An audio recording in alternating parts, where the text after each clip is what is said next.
I work as a nurse in my day job, caring for the sick and elderly. Every night, before I take over the unit, I walk from room to room, performing a head count and safety check. 2 days ago, when I was entering the third room from the last, I happened to look up and see a person standing by the window. It was a female in her 30s with shoulder-length brown hair and a white top. A shadow covered her face, but I noticed her shoulders were tensed up, almost hunched, like I had startled her. We stared at each other for what felt like an eternity. I quickly broke eye contact and stepped out of the room, continuing my rounds. At this facility, we have security, visitor logbooks, and staff doing safety checks. You can't get onto the floor without being seen by someone. The spookiest part of the whole experience is that she's not the first person I've seen in the moonlight standing over the invalid patients. I just ignore them, but it's always eerie when they're there. About 15 years ago, I was working at a nursing facility that was set up inside an old hospital. It was the town's main hospital at one time, but had fallen into disrepair. The owners of the nursing home purchased the building and fixed up the first 3 floors. The 4th floor wasn't remodeled and was to be used only as storage. Since the staff had no reason to go to the 4th floor and the maintenance crew was still working up there, the main elevator was programmed to only stop on the first 3 floors. The maintenance men had a service elevator that they used to access the abandoned space. One night, I was tricked into being the building's supervisor. One of my jobs was to go to all the floors, including the top, to check for eloping patients. When I got on the elevator, I pressed 1, 2, and 3, and then stopped on each floor to begin checking. When I finished the 3rd floor, I pressed the button for G, the ground floor. The elevator started going up, not down. My heart started racing because I didn't push the button. When the doors opened, the floor was pitch black. I poked my head out, and someone gasped. Someone pushed the button to catch the elevator. The down arrow was lit up. I jumped back on the elevator and started hitting G over and over. I got off on the ground floor and got onto the service elevator. When I reached the 4th floor, all of the lights were now on, and the unit was a wreck, with debris scattered everywhere. I jogged down the long halls, checking for stray patients or squatters. Just as I was approaching the nurse's station and had a clear shot of the elevator, the power went out. I yelped and ran to the elevator and got on. I pressed G and held my breath. Suddenly, the desk light inside of the old doctor's office clicked on. I hit the button repeatedly and returned to my floor.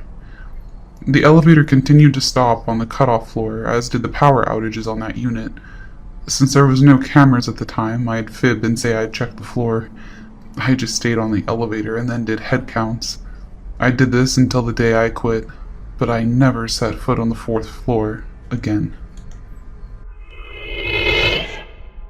I feel like hospitals should be full of ghosts and spirits, just because it's a place full of people close to the other side. I've worked in a hospital for almost 7 years now, and I've seen the life leave people's bodies and felt a presence, connection with people, but I've only had one experience that truly terrified me. I used to work nights. Thinking about a large, dark hospital full of quiet, sleeping people is kind of creepy, but I never felt that way. My job is to wake people up and draw their blood. I know I'm super popular at the hospital. There's always been a wing of the hospital that makes me uneasy. I'm an amazingly upbeat person. I love my job and the patients, but the minute I walk onto that wing, I'm uneasy, and something makes me look over my shoulder and want to leave. So one morning around 3:00 a.m., I go into this wing to stick a patient, feeling queasy. I walk into the patient's room, not knocking because it's so late. The lights are all off, and I see someone standing in the far corner away from me. I'm immediately taken aback, but quickly think it's just a nurse hanging blood or something.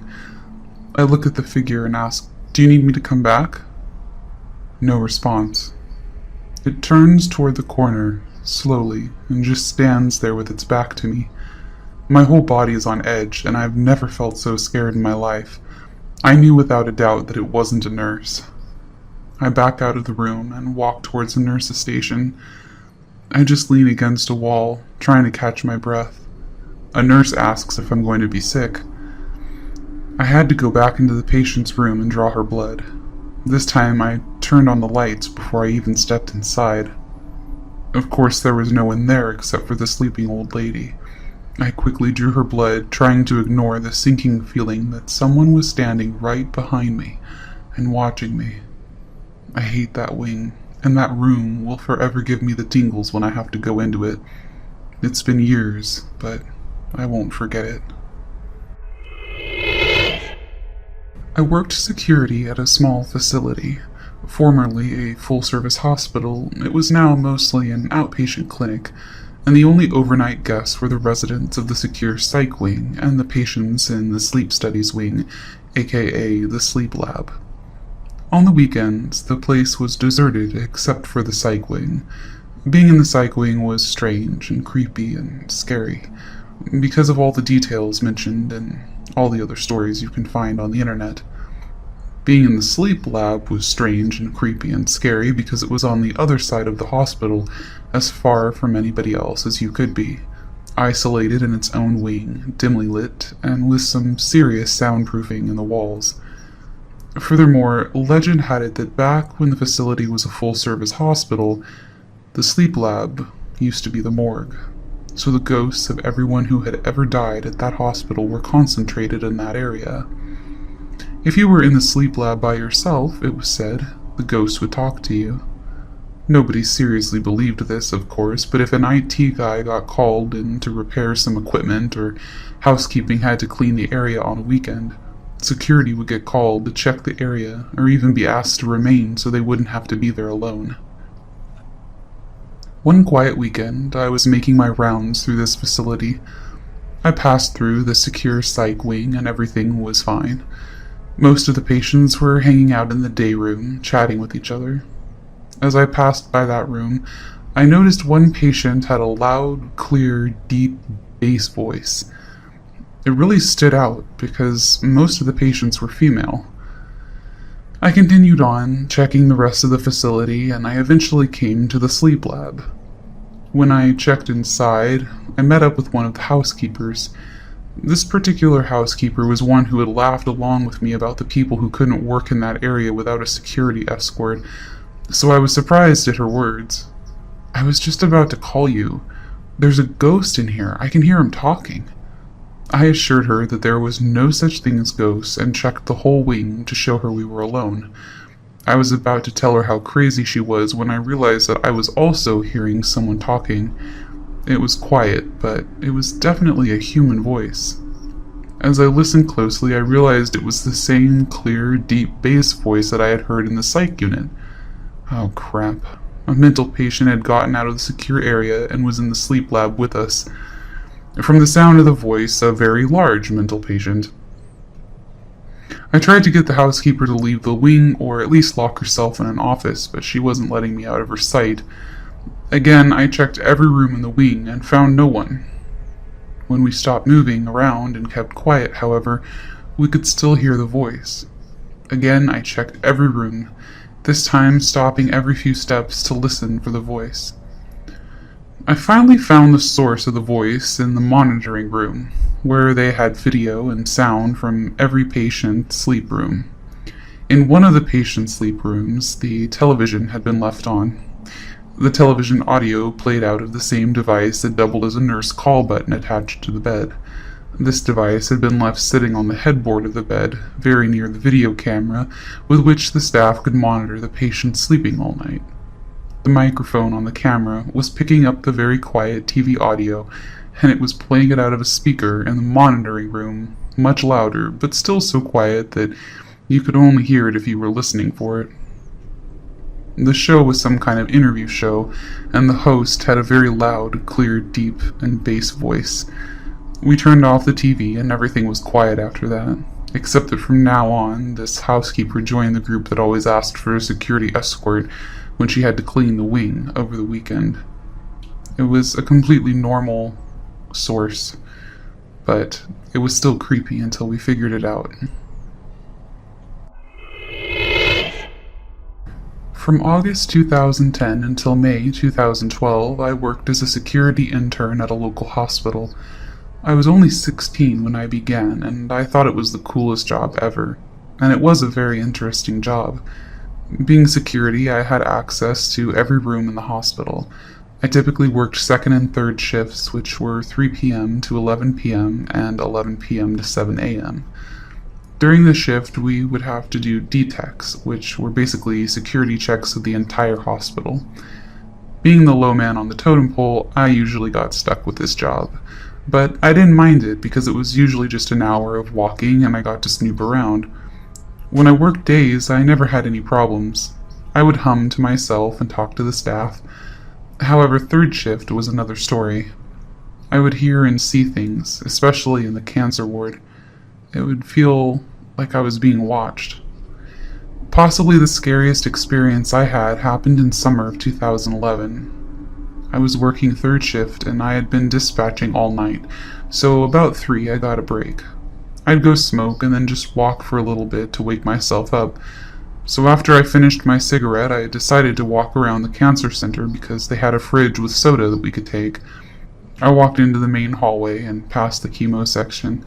As soon as I passed the beds, an alarm started going off. There are no patients held overnight, and all the beds get unplugged by staff, so there was no reason that the alarm should have gone off. I booked my ass out of there immediately, and I swore I heard a female laugh as the door shut behind me. Years ago, when my grandfather was still alive, my mom and my grandpa were together. He was in the hospital and she was sleeping in a comfort chair at his side. Every now and then a nurse would come by to see how he was going and give him his medicine. He has a rare disease, similar to lung cancer. So one day he woke my mom up in the morning and said, "Who are all these people dressed in white around me? Sometimes I see them, and today I saw them. What were they doing here?" My mom didn't know how to respond. Later, the nurse came by and he asked her the same question. The nurse gave him a scared look. The hair on her arm raised, and she put her hand on her arm and just got out of the room in complete silence. She freaked out and never tended to him again. They sent another nurse, but my father wasn't afraid of that. A little more than a month later, he told my mom that he had seen angels and that he thought they were taking care of his soul. He died in peace, and I really believe what he said. I hope he is well in the peace of God. After graduating high school, I went right into the Marine Corps and became an infantryman. I did 1 deployment to Afghanistan and 1 to Iraq. If you don't re-enlist or have enough time left to deploy again with your unit, they send you to the Fleet Assistance Program. Basically odd jobs around the base. The majority of us are sent over to augment the military police, or MP. I, along with a handful of my buddies, were sent up to this smaller post called Camp Smith. It was an old naval hospital built during the late 1930s that sits on a hill overlooking Pearl Harbor. Nowadays, it's been renovated as a command post for higher-ups. There's a couple buildings and barracks. All the higher-ups come during the day and leave at night, so really the only people around 24/7 are us MPs. During the night shifts, you did a check of the main building before and after midnight, making sure the building was locked up and the interior rooms and vaults are the same. We usually did this with a partner. There were times we would check a wing, lock the door, and walk around 20 feet and hear it slam shut. This happened most often. It would be the only door behind us. One night, we got to the medical wing, which was supposed to be locked, but it wasn't, so we just had to walk it and lock up behind us. My partner and I walk in and hear a medical machine beeping at the end of the hallway. No big deal. We get to the end and there's nothing. But now the beeping is coming from where we walked in. Kind of creepy, but whatever. We locked up and continued on the patrol. You always had that feeling of people around you, watching you, but you were the only ones in the building, and the only other Marines even up were the 4 by the MP building and front gate. The time that stands out the most was when I had about 2 months left in the Marine Corps, so I would just pull my shifts and enjoy my time off. Definitely not a stressful time, especially compared to our lives in the infantry when deployed. I was doing the rounds by myself since we were short-staffed with guys at the range for a week. I go in for my rounds before midnight and check everything. Nothing to report. Then I hit it in at around 02:30 for my second check. I'm walking the halls on the second floor when I came to the main intersection of the two hallways, and I got this sharp pain on the left side of my ribcage, like a runner's cramp. At the same time, a door slammed down the hallway. Thinking whatever I have to head that way anyways to get the first floor, I start walking that way. Obviously no one's there. Now down on the first floor, finishing those checks, I come to the same intersection in the hallways, and behind me I hear a loud whispered, "Hey," or "Stay." I couldn't make out which. Now the hair is standing up on the back of my neck. I turn around with one hand on my sidearm and the flashlight down the hall and start walking back down that way. All the lights are off in the rooms and they're locked. I found nothing. I have one thing left to check, and that's the vaults in the basement. All is good, and I walk out the back onto a catwalk heading towards the MP shack, which is about 200 yards away. About 10 to 15 feet out the door, there's a tug on my lower left side just above my duty belt. It was enough of a grip to get a hold of my camouflage blouse, the bulletproof vest underneath, and pull me back into the left. I spun around to see if I was caught, or if somebody was there, and there was absolutely nothing around me, or above me, or under me, other than the ground. I didn't know what to believe. I got back to the MP building and must have had a look on my face, because one of my buddies that I had been on those 2 deployments with did a double take and says, "Are you alright?" Not really being able to process what just happened, I said, "Man, you know me, right? I have no reason to lie to you." But something was talking to me in there, and then I was grabbed. His jaw dropped, and he didn't even smirk to see if I was fucking with him. I eventually told some of the actual MPs who had been there for a while, and I should tell them to come on here and share their experiences too, but I don't really care if people believe me or not. I didn't believe in this stuff either. And until you do, you will never understand the mindfuck that it truly is.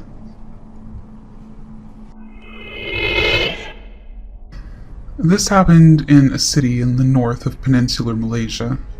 My family was visiting my wife's cousin who had just given birth. She was in a room with 6 beds. 5 of the beds were occupied, and each bed had a curtain that could be pulled around the bed. It was visiting hours, so the curtains were mostly pulled back, and there were visitors at all of the beds. The cousin was in the middle bed, and the last bed was occupied, but the bed opposite that one was empty. There were people visiting at the last bed. One of them was a young girl of perhaps not more than 7. As people were chatting, the girl suddenly cried out in anger, "Leave my auntie alone!" Everybody looked at her. Her mother went beside her and asked, "Who are you talking to?" "Him." It could also be she, because in Bahasa Melayu the pronouns are not gendered. She said this while pointing to the spot just above the empty bed. "What's he doing?" asked the mother. "He's making faces at Auntie." Her mother then said to her, "That's okay, he won't do anything.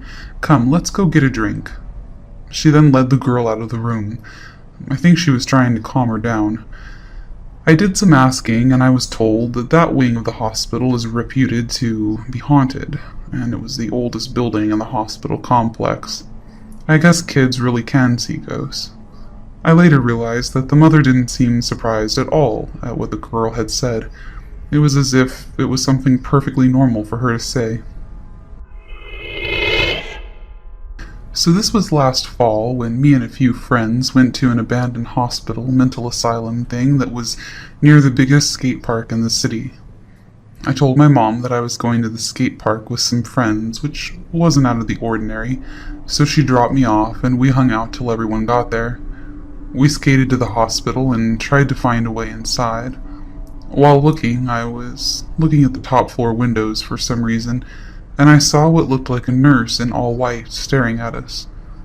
After pointing it out to all of my friends, they agreed that it looked like a nurse. We continued to look for a spot when I decided to look through a crack in a wooded-off window. It was the middle of the day, with the sun shining straight through the crack. While looking through, it was all light in there, but suddenly something moved past to my right, blocking the light for a split second. After having my friends look and say they see nothing, I ripped the wood off the window. I found out a few weeks ago that if a window or something breaks, a loud alarm goes off and automatically alerts the police.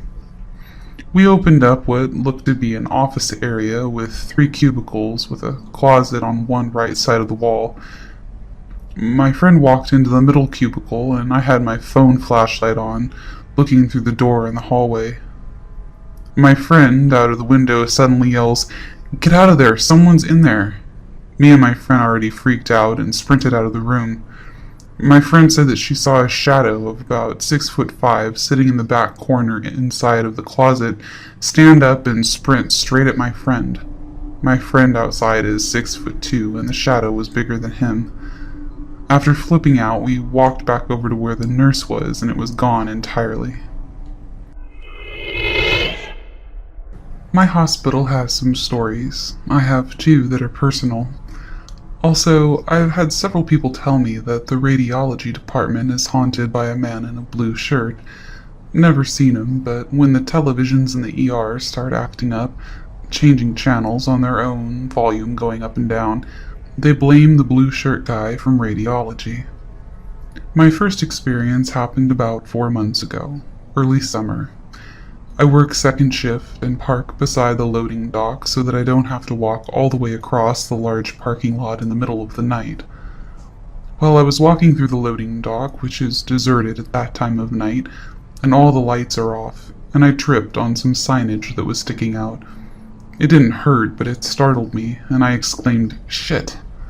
There was no one behind me, no one out in the hall, and like I said, the dock was deserted. Immediately after I said that, I heard a man's voice say, "You alright?" in a concerned voice. I laughed and said, "Yeah," and kept walking. It wasn't until I was halfway to my car outside that I realized there was no one who could have said that to me. This is also right across from radiology, so maybe it was the same dude feeling concerned. Second thing happened 2 nights ago. I have to check the surgical area for specimens in case there are any surgeries after hours. I have to walk through the dark lobby to get to the surgical area, which is no big deal. There's enough light from outside and this light and water feature to make walking fine. After checking for specimens on Friday, I was headed back to the lab and just glanced over at the gift shop, which has a couple of benches in front of it. I saw a girl with long, dark hair sitting on one of the benches, and she was sitting kind of hunched over and looking at her feet. It took a heartbeat for my brain to realize that I had seen this, so I turned away from the gift shop when I realized it. I immediately looked back and there was nothing there. I even walked back a few paces and looked all around to see if it was something that could have tricked my mind into making this shape, but there was literally nothing. Nothing to cast shadows on those benches. This sighting actually made me uneasy, and I kept looking over my shoulder while heading down the hallway. If it was something supernatural, it was definitely more malignant. The third shift phlebotomist also told me about hearing music in the surgical area one night when she went to go check. She called out and checked, but there was no one around. She avoids going that way anymore. Well, we have arrived safely outside the walls of the hospital. Hopefully you enjoyed tonight's little journey. It may not have been as long as some of our adventures, but never fear, we will journey again soon. If you liked tonight's stories and you want to hear more, be sure to hit the like button and subscribe, ticking the bell to ensure that you'll never miss an adventure. Until next time, lovely listeners, bye for now.